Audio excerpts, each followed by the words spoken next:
Good morning. It's Wednesday, February 3rd. It's 8:40 a.m. I'd like to call this meeting to order. Mr. Davis, have letters of communication for us? Mr. Chairman, a procedural note here, as we do not have a board quorum, this will transition to a special committee meeting. Okay. But there are no letters and communications. Okay. There's no use to do the approval of board minutes, comments, presentation. Any comments from the citizens in the audience? Pleased to have Mr. Hooper, who is a county legislator, be involved in our conversation this morning. Mr. Hooper, thank you for attending. Appreciate that. I guess we're going to, you want to do McFarland's report now? Absolutely. Okay. Jeff Wood from McFarland Johnson, who's going to update on the airport project. All the goings on at the airport, thank you.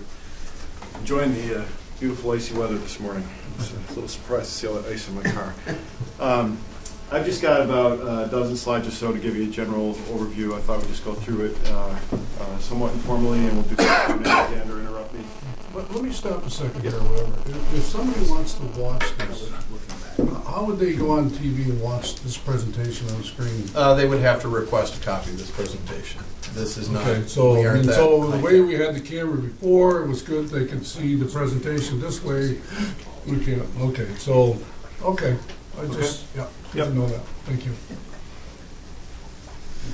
So we'll talk about the runway extension, the approach lights, which has been kind of a nagging issue for the last year or so, the terminal expansion, talk about the passenger facility charge status, and just general funding. There's some interesting things going on at the state level, certainly on the funding front I want to talk about, and then we can just do some Q&A. On the runway extension, I put winter shutdown 12/24, somewhat tongue-in-cheek because they're still working, but the activity is certainly a little bit quieter than it was in December. But progress continues on getting the duct bank in, which is critical for the utilities. They're working on the gas line. We're expecting around March 15th, weather depending, activity will really pick up heavily again. And we were talking before the meeting, some of the earth-moving activity had to stop earlier this week because it's just getting so soft and warm out there, which I think that's a good thing, maybe not. We anticipate very shortly after construction starts again, they're going to do the final fine grading and compaction on the road bed, and then they'll start paving very quickly on the road and in the parking lot. And we're currently anticipating approximately May 1st getting on the airfield and starting with the taxiway and the runway and getting into the heart of it. And the current schedule has construction complete on October 15th. We're looking at ways to compress that. That's challenging, but we're looking at it. As I mentioned, the parking lot is virtually ready to pave, as is Route 68, and we'll get into the runway and the taxiway as we get into late spring or early summer next year. So I think it's cooking along. I think the fact that we're still talking about construction in early February, and it's been, except for the holidays, running unabated is pretty amazing. I would have never in a million years guessed that was going to happen. So still a ways to go, but I think we're in pretty good shape there. So the key issues we're paying attention to that could really, our potential roadblocks is obviously the weather. We want to get to paving as early as we can in the spring, so hopefully this warm weather will continue. The boring of the gas line continues. I think we're probably halfway or a little bit more. The challenge they've been having is they've been hitting a lot more rock than they expected when they started. So they got off to a quick start and then hit some rock, and that's really slowed things down. But it continuing. I noticed they're out there working in this beautiful weather today. So the utility coordination, that's a critical path item. We're keeping our eye on the ball on that. There's still a lot of things that have to happen. Again, as mentioned before, the duct bank needs to get wrapped up so that they can start doing what they need to do. In general, just managing the operational impacts once we get onto the airfield side after the 1st of May, and making sure that the airline can continue to operate and do what they need to do. Looking ahead a little bit, there's a FAA has to flight check the PAPIs, the visual approach indicators. It gives the pilots gets them on the right glide angle into the airport. And they also have to flight check the localizer, which has to be adjusted based on the runway extension. Those can be very difficult to get scheduled because the FAA has to schedule an aircraft to come in here and fly it, and hopefully if it's not right, they got to come back. And there's a long lead on that, and it's done out of Oklahoma City, and it just can be a real pain in the neck and can really throw a monkey wrench and everything. The FAA won't publish that the new approach to the new runway end until that flight check is done. So there's advance that has to occur there for all that to happen in time. How much notice would that take? I mean, you're ready, and then you just sit and wait, or what's the timetable? We'll start as we get a firm time when everything's going to be ready. Looking ahead of the schedule, we'll give them as much notice as possible. So, how much notice will they give us? I mean, well, they just show up. We've had them, an hour's notice. Hey, we're in the area, we're coming. Oh. We'll be here tomorrow. We'll be there next week. Just you got to be ready. Whenever it happens, okay. It happens. So, ideally, when they show up, you want to have the FAA on site for the localizer. You want to have a contractor on site in case the PAPI has to be adjusted, and we want to be on site, obviously. And sometimes they'll come and go, they'll do the flight check and leave and never even tell you what happened. You got to call them on the radio and say, hey, did we pass? I was wondering about that. They show up, finish it, and go home, and then nobody knows what happened. That sometimes happens. So aside from energizing the gas line, that's probably the most critical thing that's outside of our control. I would say so, yes. Yeah. Yep. I assume that Legion won't come unless that approach is published. Oh, one thing that came up with one of the utilities, I think it was National Grid, was we technically did have a legal title deed to a 10.93 acre parcel where I think part of your road is. I'm not sure, because I'm doing it from the map, it's a deed plot. Yep. We have title now. We've got a deed, it's on record. Okay. Wade's got a copy, but I sent it to National Grid because they were having an issue about where they could locate whatever they use for their unit to go across. And I don't know if all the utilities are going the same way or not, but it's there. You get a title to everything. Okay. That's an interesting, just quick side note, given we've got Don in the room. Don, I'd like to thank you for all your help with St. Lawrence County, with trying to get things worked out with the existing Route 68. One of the things that we will need to work on post-project, though, is we've got to figure out exactly who owns what out there, and there will be some more county involvement at that point, and then get the right-of-ways and everything else straightened out once the project's done. Yeah. Best case scenario, according to the county attorney, was sometime that was once a county road. Yep. Then the state made it part of the state system, Mm-hmm. and they believe but can't find that the county actually dedicated the road to the state. Yep. And nobody can find the proof. And they're working on it or trying to find it, but it's in minutes that are, I don't know where they are, but they're old. Yeah. Well, and DOT believes that the county owns the road, so. My solution was both give us a quick claim deed to it. We don't really care who has title because it's inside our boundaries. Yep. Yep. At some point, it doesn't hold up construction, but at some point we got to get that cleaned up because that's going to need to be addressed on. You don't want to have a straggler issue, but I did want to publicly thank you for your help, Don. It's been fortunately it's not holding up construction, but it's been a vexing issue trying to figure out what's going on there because whatever documentation was out there doesn't seem to exist anymore or is lost. It may exist in the basement. Yeah. Someplace. I know the county and the DOT and we've spent a lot of time already trying to sort that things out. So yeah, so the flight check and the approach publication, those are the things that are really kind of critical. Unfortunately, we can't until we have a firm date when everything's going to be in place. Because the worst case scenario is to have a scheduled flight check and then have everything not ready. So a lot that goes into that. That challenges construction projects everywhere, getting that all coordinated. I've talked, not recently, but at various times about the approach light system out there. This has been a long and sordid tale. We were misled, I'll say, by the FAA with some advice we were given early on in the project about decommissioning the system. The FAA, at this point, very much wants to have the approach light system in place. They would replace it with a MELS-F, which is the standard system that they use now. The question really is when. Right now, the FAA has programmed tentatively a project for design and construction of a new approach light system in federal fiscal year 2017. In order to There would be a design and construction grant. In order to meet their deadlines for when bids have to be released and whatnot, the design of that system would need to start in May, roughly, because of the permitting component. I will say that, you know, it's hard to quantify what the benefit of the approach light system is. It doesn't benefit any of the minimums of the operation of the airport. It's a nice to have thing. So I don't want to say we're dragging our feet, but we're not being real proactive about pushing that agenda, because it's a lot of cost for the authority, and the benefits are unclear at best. The airline's saying they don't need it, so why are we doing it? But I think at the end of the day, you're probably going to end up with a new approach light system. It's just a matter of when. So the approach there's two scenarios. One would be a 2017 design and construction grant. That's probably about $1 million project.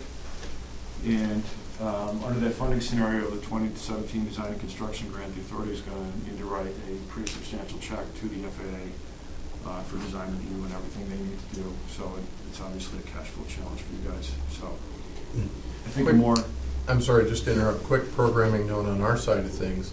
Fred, this is going to require a change to our capital program to be able to do it. Yeah, It's so an unrelated issue. Yeah, so the scenario we've been kind of pushing is let's look at a 2017 design only grant. Then you don't have to front any money until the grant comes through, and that obviously works a lot better. And it would delay the construction of the approach light system by a year, which the FAA is not real happy about, but I think we can win that argument. So stay tuned on that. We'll be getting some firmer numbers from the FAA, I think in early March, and then we'll have some follow-up discussions on how to proceed with that. I don't see the 2017 design and construction grant as a very feasible scenario. So we'll see. Do they upgrade those systems, Jeff, or they just say mothball it? Well, what they've said with this one is throw it away, we'll put in a whole new system. Because I know there's a different way to change the lights inside and all that stuff, but they don't want to do that. They just want. They want a new system. That system. They want for a long time haul here. Yeah. Well, a better system, yeah, obviously. Yeah. The flight pattern or glide path is different no longer. I think, you know, I wish that they would consider a more comprehensive approach where we could look at, you know, can we get a vertically guided GPS approach or something like that into the runway rather than putting in a system that's not providing a whole lot of benefit. So, but that does not seem to be in the card at this point. So, I guess throwing sand in the gears is my MO on that particular topic. I specifically want to thank McFarland for your assistance on this, because this, I don't know if everybody realizes or not, this scenario, had this gone differently, had the threat of taking $1 million out of our runway reimbursement side of things and putting it towards the balance instead. So, thank you. Yep, you're welcome. Well, I like the thought here is, you know, when this is done, safety's A1. I mean, there's no shortcuts to the safety aspect. And I think that's number one that people say, what are you doing? What are shortcuts? I don't want anybody to say we took a shortcut. No. And we're doing the best, and I think the FAA has considered that wholeheartedly all the way. So. Been an excellent partner. Yeah. I've talked to pilots, including airline pilots, and they said, yeah, it's nice to have, but you know, with the GPS approaches, they can put the aircraft down on the end of the runway without seeing anything. So They can. Yeah, they can. Yeah. There's some. My son was showing me a YouTube video recently of some airport in Italy, I think, and it's white, fog, and all of a sudden you're on the ground. You can't see anything until you're. And they use GPS. They use GPS. Yeah. So the terminal expansion. Contracts are executed on the 25th of January, and the demolition in the current hangar part of the building is set to begin this week, maybe even today. We are, I guess we're basically at this point begging for a firm schedule from the contractor on what they're expecting, because there's a lot of coordination that needs to go on, particularly with TSA and also with Cape Air. There's a 60-day terminal closure planned at some point, and that's really the thing we need to nail down as soon as possible. So I have seen a preliminary schedule that shows the structural steel being up in late April timeframe, but that's as far as their schedule goes at this point. They do have, on some of the materials, such as the steel, they do have a fairly long lead on getting it ordered, and there's a shop drawing process that needs to go on. But there's work they can do while they're waiting for those materials to come in. So the contractor is very experienced in the sort of terminal setting with TSA and airlines and all that, so they kind of know all the pitfalls and issues that can happen. So we're optimistic that construction will get wrapped up in plenty of time. So assuming TSA plays nice. So stay tuned on that. I think in another week we'll be able to give you a much better idea of what that schedule is looking like.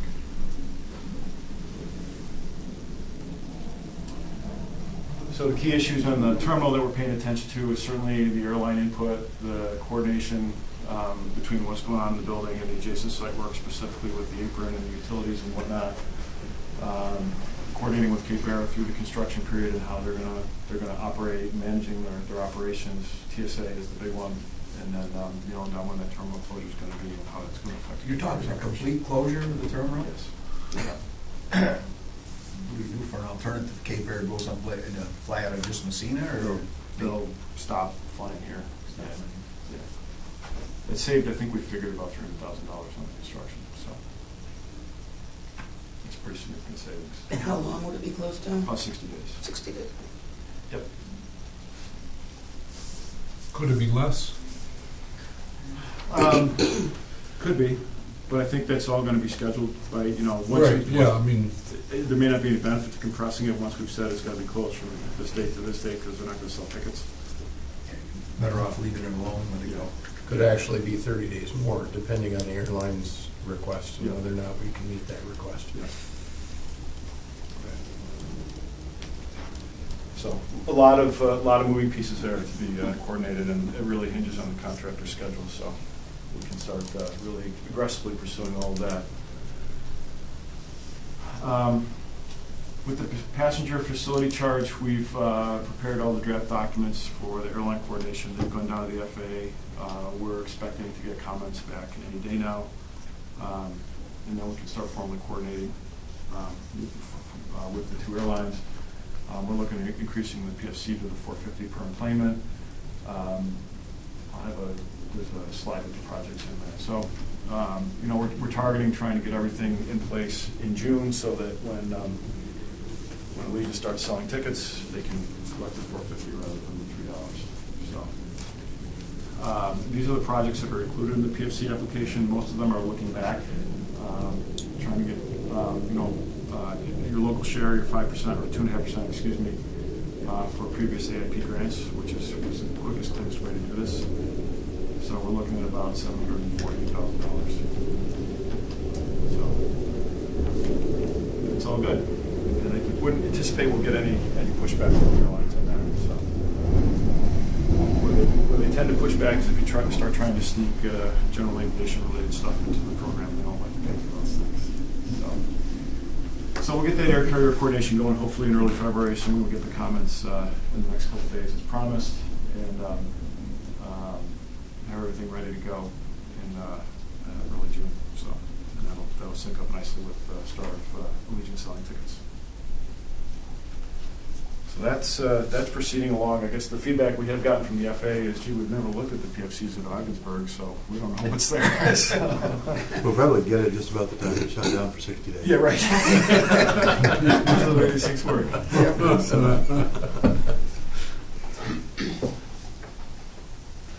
The capital plan, I've showed this before. At this point, we're anticipating your entitlements will continue at $150,000 a year until 2019, and then $1 million a year starting in 2019. If we can get you to the 10,000 enplanements a year earlier, then that all gets pushed up a year. I think it's going to be close. A lot depends on how many airplanes fly out here after November 1st, and Cape Air being flying full airplanes between now and then. So, then there's discretionary dollars. I think the last time I was here, I said don't expect any discretionary dollars anytime soon because you got everybody else's money last year and this year, but the approach light system is going to require discretionary dollars, so that'll happen. That's my standard disclaimer. That assumes there's no significant changes to AIP. As far as the 2016 federal fiscal year, they're anticipating two parts, which they've done in previous years when the funding stream has been a little bit chopped up by Congress. They're looking to spend about 50% of entitlements, and then discretionary projects for some, discretionary dollars for some projects, multi-phase, this is one of those, and they would anticipate grants probably towards the end of March. They're accepting applications now. The sort of informal feedback we're getting is the grant for this project is, I think, looking pretty promising in the Part A program, which means hopefully you'll have a grant for the balance of the money by the end of March.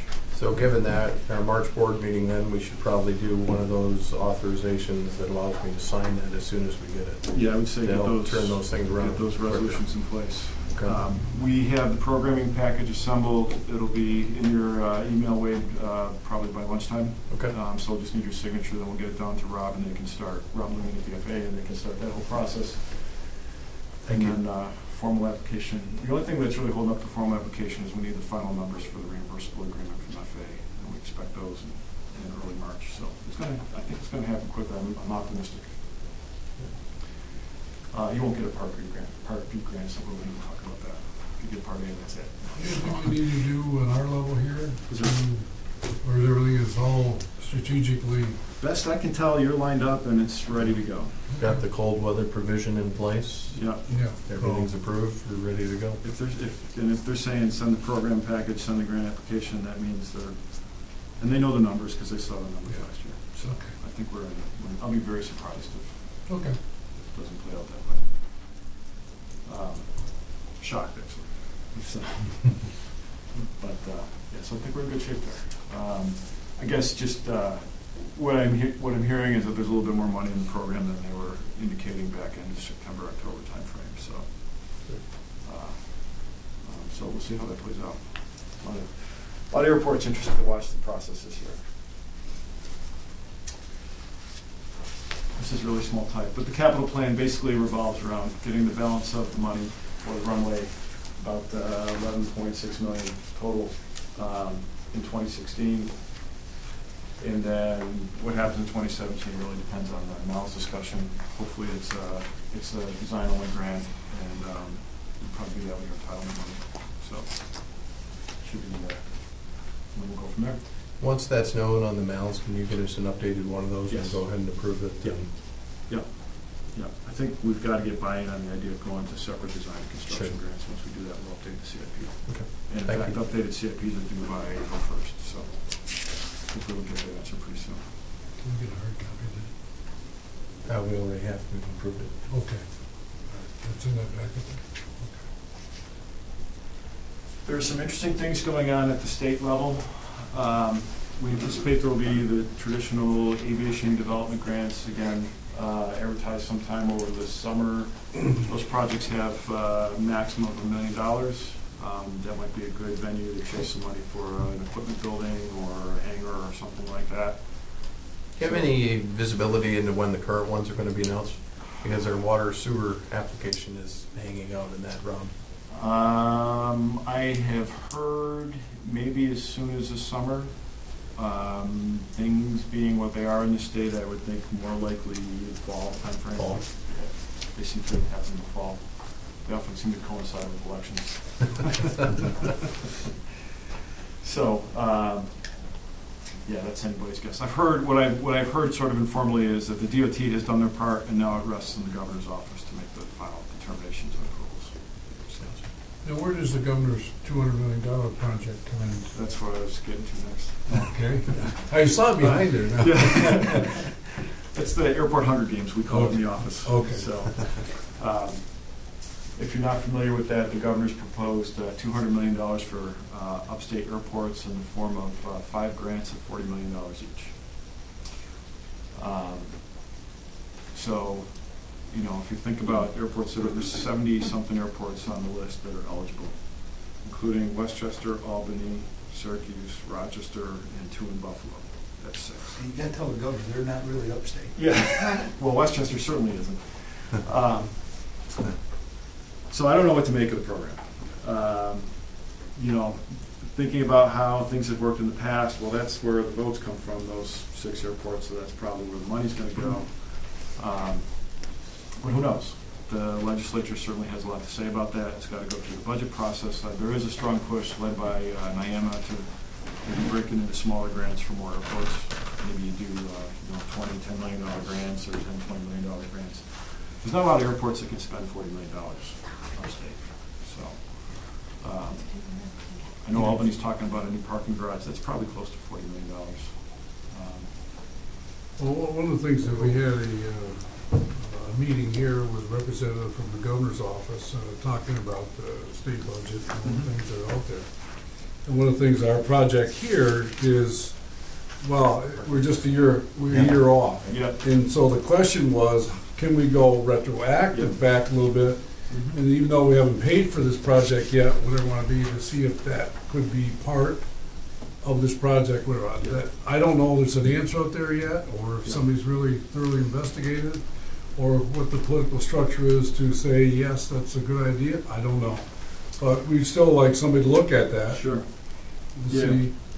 Because we really, I mean, some of the things that we shortfalled on that would really made a huge difference to a little bit better project, you know, if we spent a little bit more money. But obviously, we only got so much cash here to work with, and I mean, it's tight. I mean, it's really tight. Sure. And so somebody says, well, we could have put a little different size to it, some little more bells and whistles into it, whatever it would be. But obviously, I think when you talk about these Hunger Games, maybe that's something we need to see exactly where we're going to go next with this. And I think,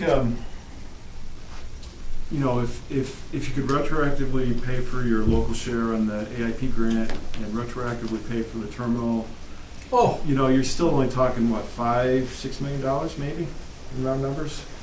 Yeah. I mean, it was nice to get, $500,000 from Senator Ritchie and all those things to help us out, to get us, let other people know that something's happening here. I mean, downstate, someplace, whatever. I mean, I don't know. The airline industry knows it's happening here. Yeah. They do. Yep. They do know it's here, but I mean, so other people who are, have the purse strings, whatever, it may have something, don't know exactly totally what really could happen here. So, right. Yeah. I think, wherever your stance is, I think it's important to reach out to your state representation and make sure that they understand where you're coming from. If $40 million, for 5 airports is, you think is the right thing to do, that's great. If you think it should be something smaller, which I know a number of legislators do, then I think that feedback's important.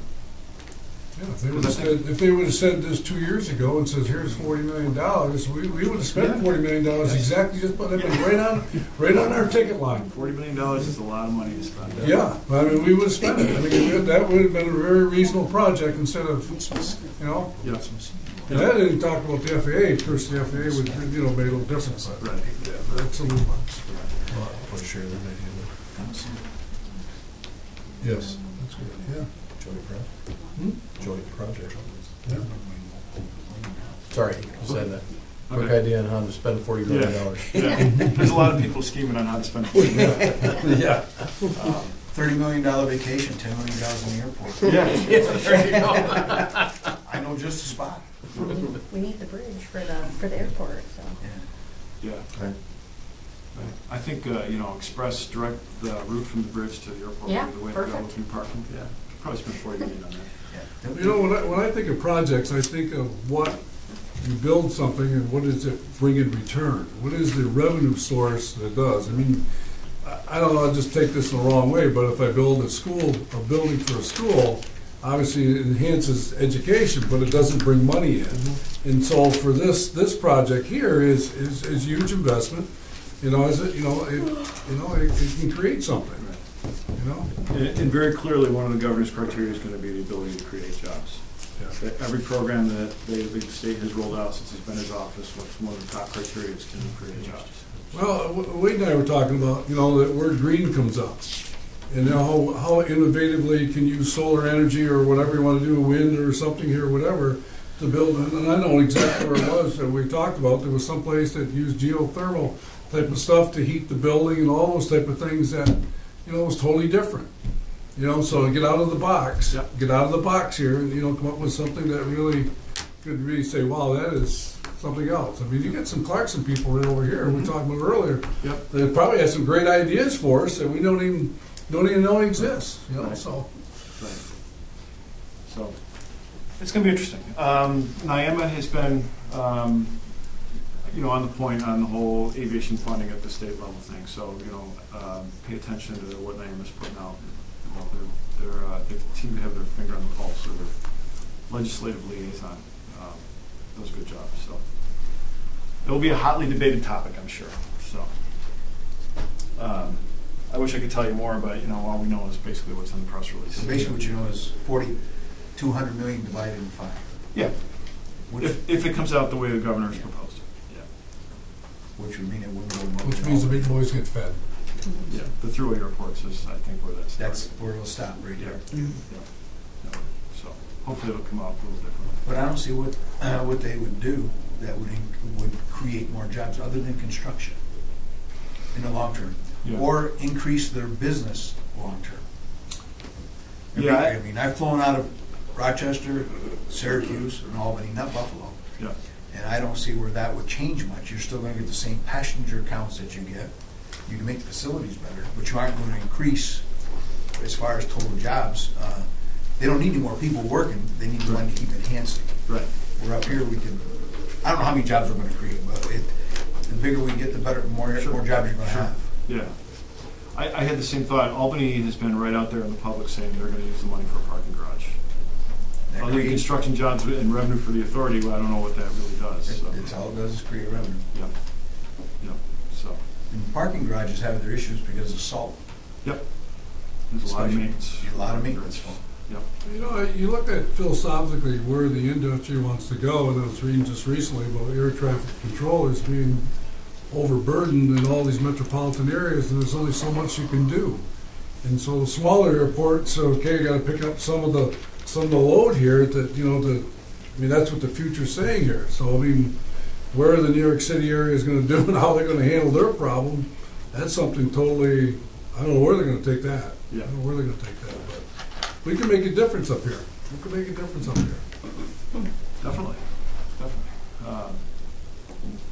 $40 million is a lot of money now.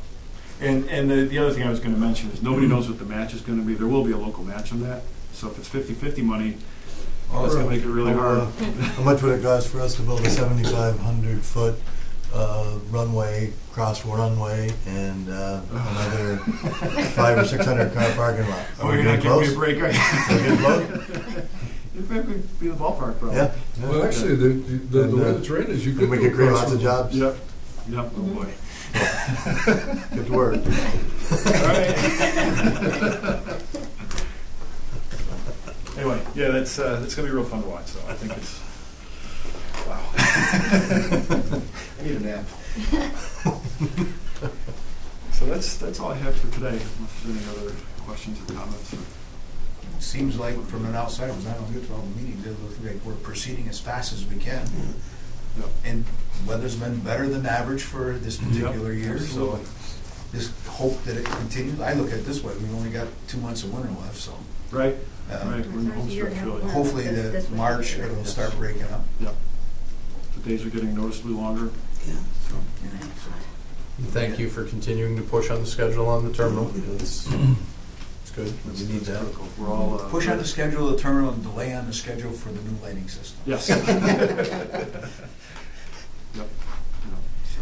Well, I can say I've been involved in a lot of discussions from the get-go, whatever, and it just seems to me people don't realize the problems that you have to overcome on a daily basis and situations and issues that constantly come here, whatever, that has to be worked out. Okay, I mean, I hear people say I'm for the project, but it's like yourself and Wade and the people and Steve and all the people involved in this whole thing, whatever, it's dynamically very, very difficult, very challenging. Everything that you do has a permit issue, legal issue. Somebody do that, whatever, bureaucratically, whatever. It is so much involved here, and to me, it was when I really got enthused about starting this project and getting involved in it, and you say, okay, philosophically, let's do this.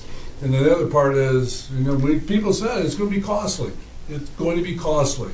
And it is costly. And you said, you can't do this in this length of time. It's going to take you 7 years. It's going to take you this or whatever. And all the meetings we've been to, people said, my God, little Ogdensburg is doing this? Incredible. incredible. So, I mean, for you and everybody involved in this project, the excitement's really on now. Yeah. It is really on. I mean, one is the timetable of problem this and who's going to do this, that, whatever. Now we're starting to see the reality coming forth there, whatever. I mean, when people saw the Route 68 being moved, they said, oh my, they are going to do this, aren't they? They are going to do this. I mean, so... Did they run into any problems putting in Route 60, the alternative route? I mean, it didn't seem to get delayed at all once they got started. No, I mean, you know, little glitches here and there that are going to happen in projects like this, but No digging in the nothing soil where you couldn't get through it without blasting. No. That was amazing. Yeah, yeah. A project like this, there's always going to be hiccups. There have been hiccups. There will be hiccups. But I think when we get to November, when we're cutting the ribbon on the thing, Yeah. it'll all get forgotten. So that's what I keep telling Wade. I'd like to say this publicly, whatever, like I said into the, construction meetings, whatever, and, like Jim Joy with Marcy, those guys have been fantastic.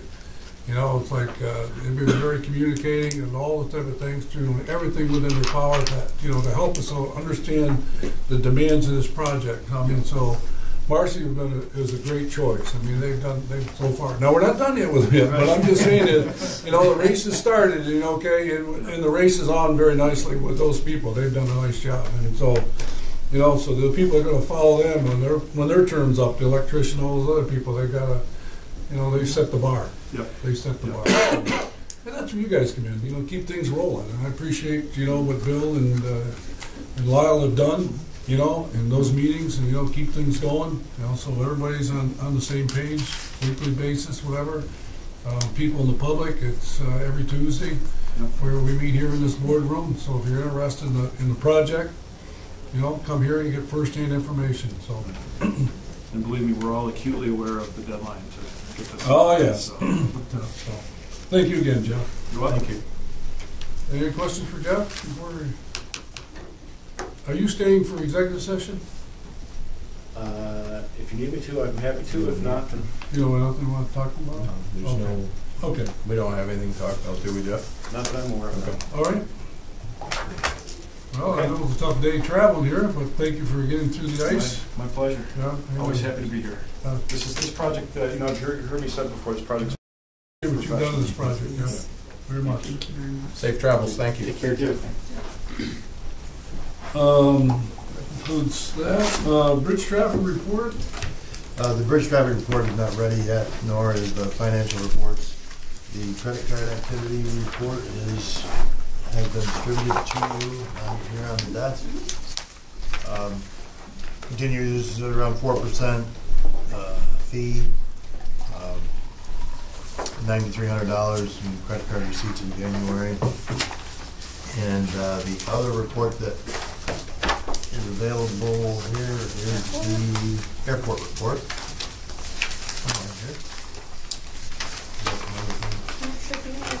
There it is right here. Thank you. So the passenger count was up 50 for January. Fuel sales were significantly down.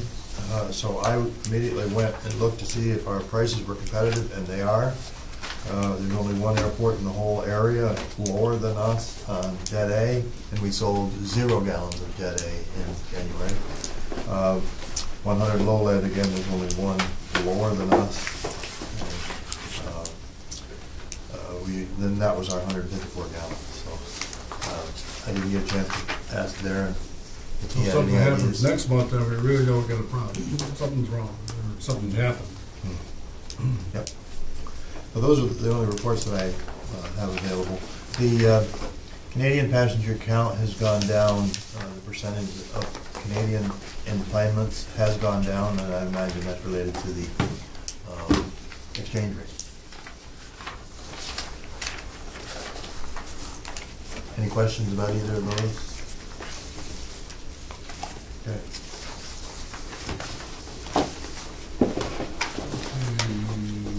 John, he's not here.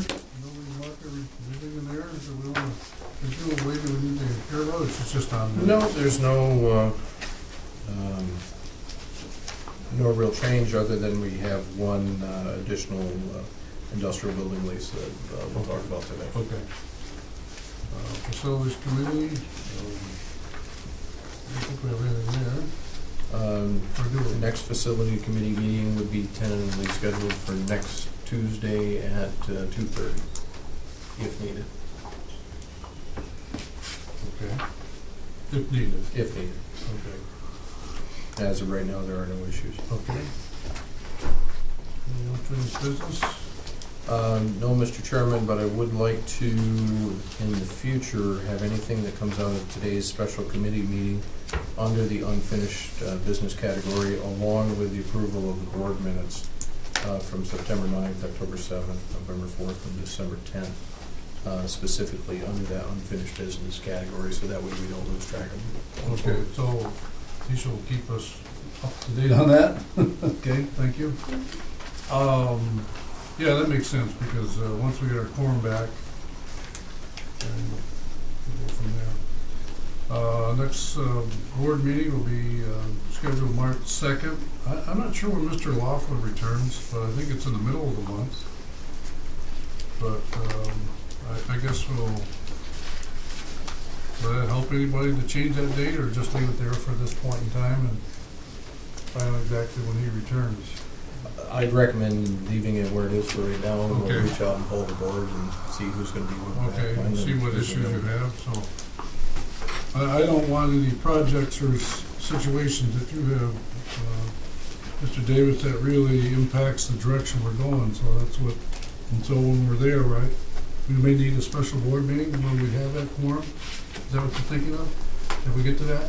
Yes, well, for example, one of the first things coming up would be probably the acceptance of that FAA in March timeframe. So as soon as we get that, we'll either need to have a ratification done beforehand authorizing me to sign it, Okay. or we'd have a special board meeting if everybody's available. Okay. Everybody okay with March 2nd then? Mhm. Okay, good.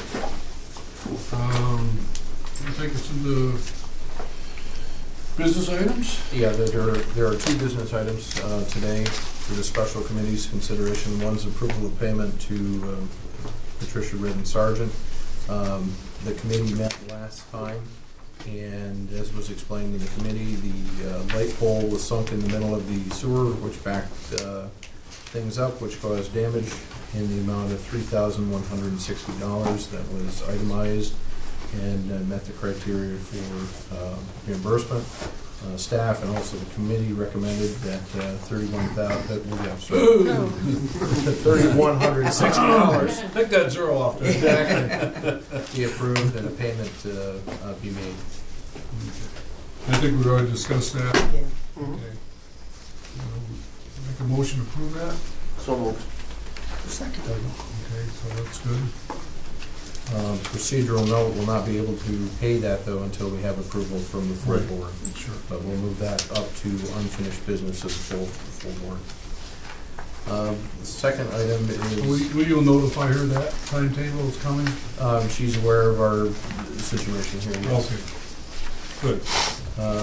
Item B1 is the approval of an industrial lease. This is a company called Wizards Tower. This is for the fourth industrial building, 1,235 square feet. At the rates, terms, and conditions you see before you, this is a prepay, which we're always glad to have on the security deposit and also the rent. So Wait, what do they do? Do we know? they are actually they come to us by way of Penske. Okay. They're a hobby. They don't like to use the word gaming because it Right. says board games, Okay. computer games. Okay. Thank you. And it's not Harry Potter. Okay. It's not Harry. I wish it was Harry, because I that did guy, look. he's got a lot of money, that guy. I was just wondering. Interesting I was thought. hoping the wizard had a few more prepaid people that wanted to. And there's some other wizards out there. Yeah. Well, thanks for John, and I see his name is on the initiator of that. And so let's credit to John Morris in doing that, if that's correct. Of course, I'll give John Reese the same accolade. I'll move that. I'll second it. Any further questions? No. All in favor? Aye. Aye. Okay, excellent. And again, procedural note, we'll move that to unfinished business. Okay. Mr. Chairman, that does conclude the regular business. There is a need for executive session related to contract negotiations with an airline, with a parking entity, with a solar entity. We need to discuss some labor issues and other executive session type of items. Any action to come out of those? No action anticipated. Okay, so we'll just make a motion. Well, we can do two things. Motion to executive session. We also make a motion that, no, we can't. We'll have to come back out of executive session and close That's the meeting. Yeah, okay. I'll make a motion to go into executive session. No second. Second for the discussion. No. All in favor? Aye. Okay. Thank you, everybody. And we'll-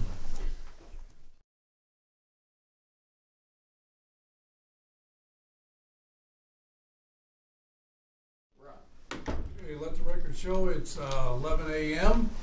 We just come out of executive session and there was no action. I need a motion to adjourn. I'll make that motion. Okay, second. So moved. Wait, Gavin. All in favor? Aye. And we're now out of regular session. Thank you.